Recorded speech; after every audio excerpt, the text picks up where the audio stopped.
times the size of the well. And every time he said, he said 5 times, he would puff himself up. You know, frogs can puff themselves up. He would puff up bigger, 5 times the size, 10 times the size. And finally, the other frog said, no, this is like hundreds and thousands of times the size of this well. And the other frog went, no, that's impossible. It can't be. It's not possible. So this is called frog philosophy. I live in my little box, and I have my little tiny experience of life, my insignificant little tiny corner of the world. And then when I hear about someone like Kṛṣṇa, who's unlimited, I say, well, that's not possible. Maybe he's twice as beautiful, or 3 times as beautiful, at the most. No, Krishna's millions and millions of times more beautiful than anybody else you can imagine, than anybody else that you've ever had experience with.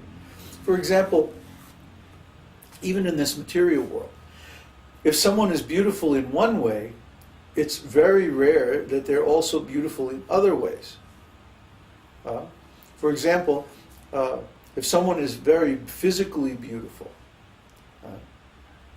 we usually find that they don't develop other qualities, like knowledge or wisdom or spiritual life, or aesthetics or talent or anything like that.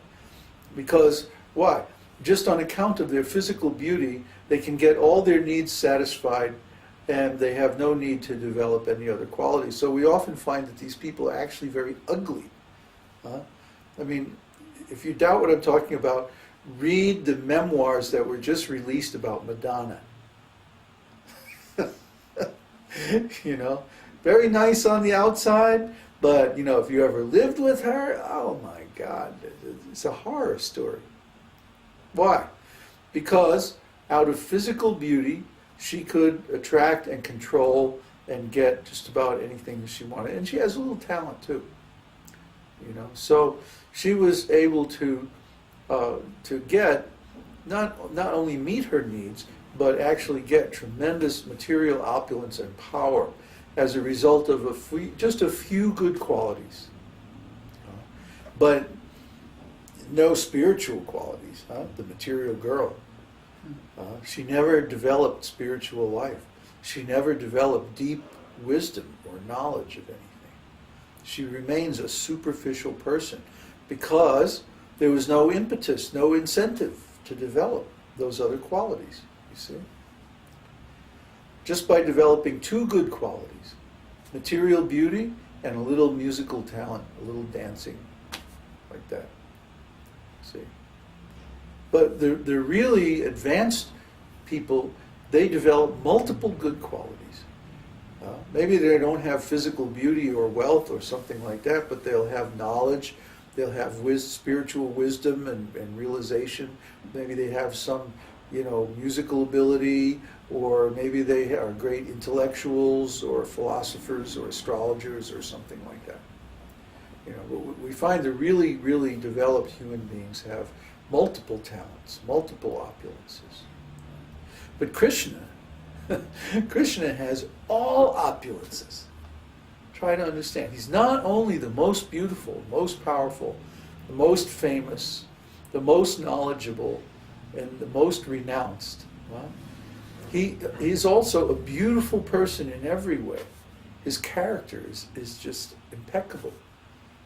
We'll talk about that later, all of these different qualities that he has, these 64 qualities. He's not just beautiful, he's everything. He has unlimited wealth and opulence of everything. So how beautiful is Kṛṣṇa? Well, we can't measure. We can't say, no, he's twice as opulent or twice as beautiful or twice as attractive as the most attractive person in this world. No, it's more like a zillion times. It's inconceivable how wonderful Krishna is. And it's very hard for us, even when we're in contact with Krishna, it's very hard for us to appreciate just how wonderful he is. I mean, it's like we would blow a fuse if Krishna ever revealed really how wonderful he is. Like in the Bhagavad-gītā, Arjuna begs Krishna to reveal his universal form. And then when Krishna does, Arjuna is like, I can't handle this. This is too much. Please just show me your four-armed form or your two-armed form. It's too much for him. He can't handle the greatness of Krishna. He wanted to see, Krishna's real, true greatness. But, human beings are not able to handle that. That's why we're jiva souls. We're just infinitesimal, tiny human beings. So Krishna has to manifest a form that has, some of his opulences, but not everything. Because it would just be too much for us. We wouldn't be able to handle it. We would be like, overwhelmed all the time. I mean, even so, sometimes Krishna, accidentally reveals a little bit of his opulence and overwhelms his devotees. Like one time, Mother Yashoda, Krishna and Balaram were playing, and Balaram played a joke on Krishna. He said, Mommy, Krishna's eating dirt.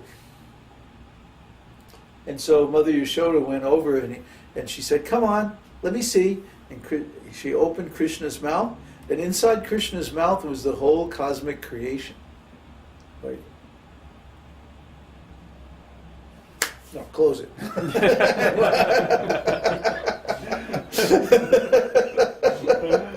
It's like she couldn't deal with it. It's like she can't imagine Krishna as being anything but her little baby son. So even if she sees evidence that he has some other aspect or some other opulence, she just blocks it out. She won't even look at it.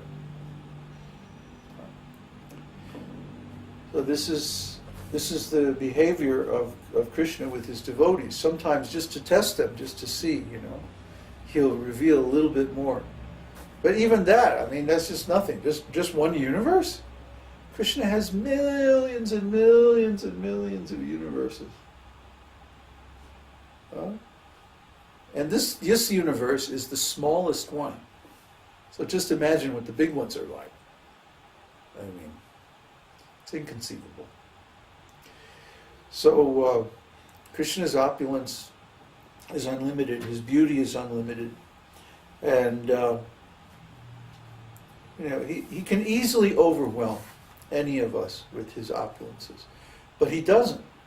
Because, why? What Krishna really enjoys is not opulence just for the sake of opulence.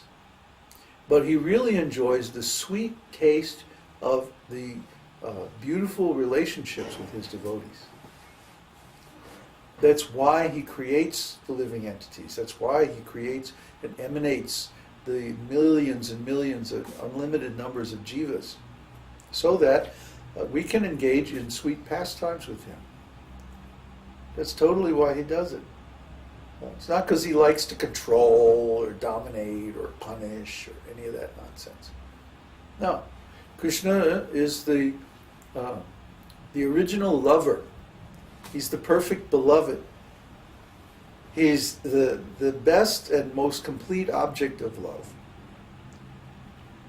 Because he has all these qualities. And love is described later on. And we'll get deeper into the science of rasa. See, right now we're still talking about vibhava. Remember, vibhava was defined in the previous chapter as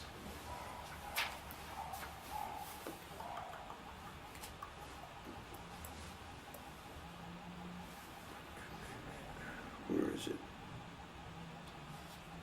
Oh, here it is. Special symptoms or causes of ecstasy. That's the general definition. And the specific definition was